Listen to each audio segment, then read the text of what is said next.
Hey, it's Mike Holmes Jr. And I'm Lisa Marie Holmes. And this is Homes at Home Garden Edition.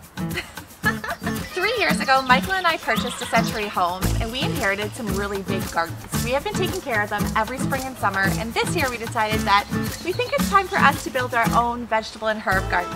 Yeah, so we have some big plans, some big ambitions. A very long to-do list that includes finding out where the garden's going, what materials we're going to use, how to plant, what to plant. So we want you to follow along with us as we have some fun. We're going to record all of our trials and tribulations, and we look forward to sharing them with all of you.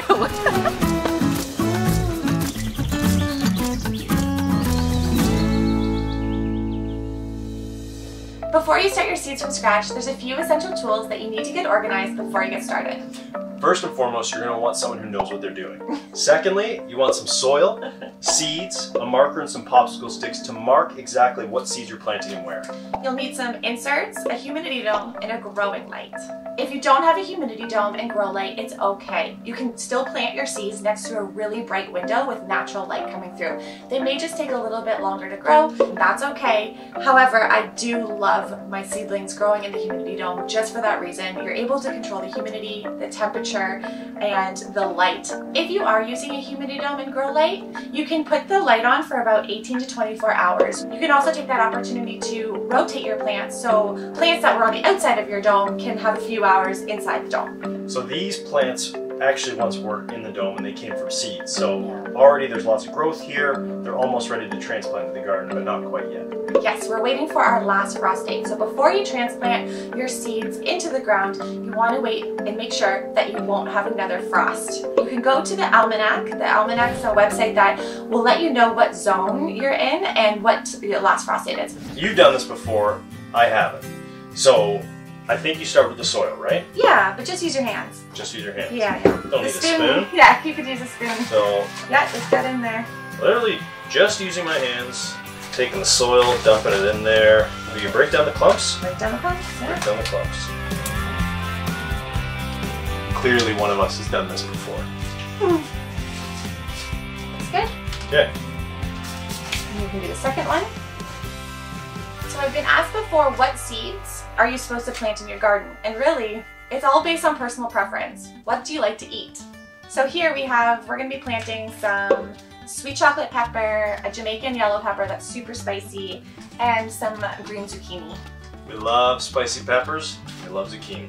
Another thing that you may want to invest in is a spray bottle, just because when you're watering the seeds or the seedlings, a mist is a lot more gentle than sprinkling water on it. However, we don't have one right now, so I've just been delicately plunging my hand in and sprinkling the water on in a rain. Yeah, we're making do. Yeah. Do you need more soil, honey? I think that's good. It's good? Yeah. Okay. So these are zucchini seeds. So you can just put one per pod. One here, one here, one here. You got it. There's one there, like that. Yeah. Push it down. Yeah. Do you cover the soil over top of the seed? You do. If you're curious to know how deep to plant your seeds, there's always instructions on the back of the seed package that you purchase. So this one says start indoors 4 weeks before the last frost. Plant seed 2.5 centimeters or like 1 inch deep, and space 120 centimeters or 4 inches apart. So push those a little deeper. There you go. These mature in 55 days. So it's really user-friendly. You do not have to be an expert to do this. Take that. Okay, perfect. Maybe take a little bit of the soil out on top. Maybe a white t-shirt wasn't a great idea. You can see that the pepper seeds are a lot tinier, so you could sprinkle like 2 in each one. Okay. So again, start seeds indoors 8 to 10 weeks before last frost date. 8 to 10 weeks. Yeah. So you really have to time this depending on what you're planning on growing in your garden. And where you live. Yeah. I've learned the hard way that lettuce grows very easily and fast, and it's not one of the plants and the vegetables that you should be growing too soon before the frost date. So lettuce, for example, is a great vegetable and seed that you can plant right away in the garden, and it doesn't transplant well. The roots are really delicate. Whereas the peppers, the tomatoes, the squash, they do need that 4 to 10 to 8 weeks, depending on what vegetable we're talking about, to grow inside before being transplanted. Okay. Good? Yep. Sweet chocolate pepper. Is it actually chocolate though? It's actually a brown pepper. It sounds delicious. One thing that you can do is just go to the craft store, dollar store, and get a bunch of blank popsicle sticks so that you can write the names of every seed that you planted and put them in the row that you planted them in. Or you can actually just write right on your insert. I don't like doing that just because if I decide next year to plant different seeds, then it could be confusing with where we're at and what seeds are planted if I've written on the actual insert itself. So I just like these popsicle sticks. Okay. So green zucchini is this one. Making me elaborate with it. No, you're right. That's why it's important to label it. The perfect combination for every seed is water, soil, and sun. So don't forget to water your seeds. Now, how much water do you need? Like, do you want it sopping with water? So you just like... You really just want the soil to be really nice and moist.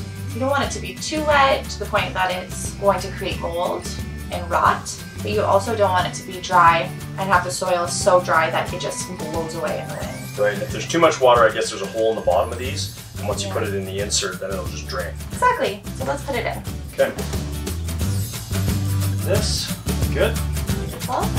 One thing I also like to do is make sure that my dome itself is watered, so that way there's some good humidity levels. Again, if you had a spritzer, it'd be a lot easier, but we're rolling with it.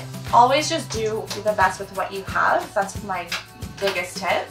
You don't always need big expensive tools. So that way it doesn't get too dry in your dome. And the benefit of this dome too is that you can actually, there's little windows on it, so you can control the humidity. I'm going to leave mine open right now, just so that it breathes. And Bob's your uncle. Bill, actually. Oh, it's Bill, right? That's Yeah, right. Bill's your uncle. Close. Now our seeds are planted. We've watered them, they're in their grow light, they're eventually going to turn into that, and then be transplanted into our garden. Nice.